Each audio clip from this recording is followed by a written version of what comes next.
From Ottawa Centre. Thank you, Mr. Speaker.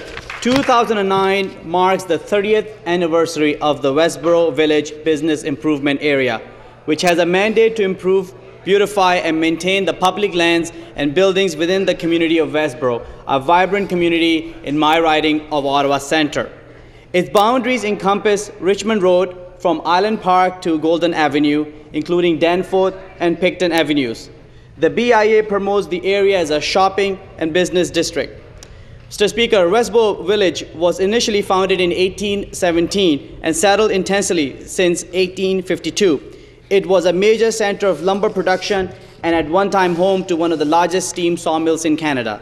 Westboro was formally amalgamated into the City of Ottawa in 1950 and is today a thriving community that offers some of the best shopping the city has to offer.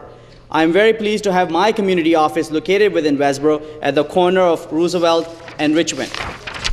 Westboro BIA encompasses over 100 businesses, the best in shopping, dining, arts, and entertainment. The BIA undertakes many activities to promote local businesses and fund many charitable causes.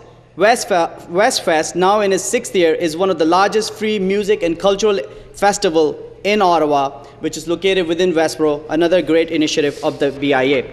I want to congratulate the Westboro Village Business Improvement Area and its Executive Director, Elena Martin, on 30 superb years and wish them many more. Thank you, Mr. Speaker.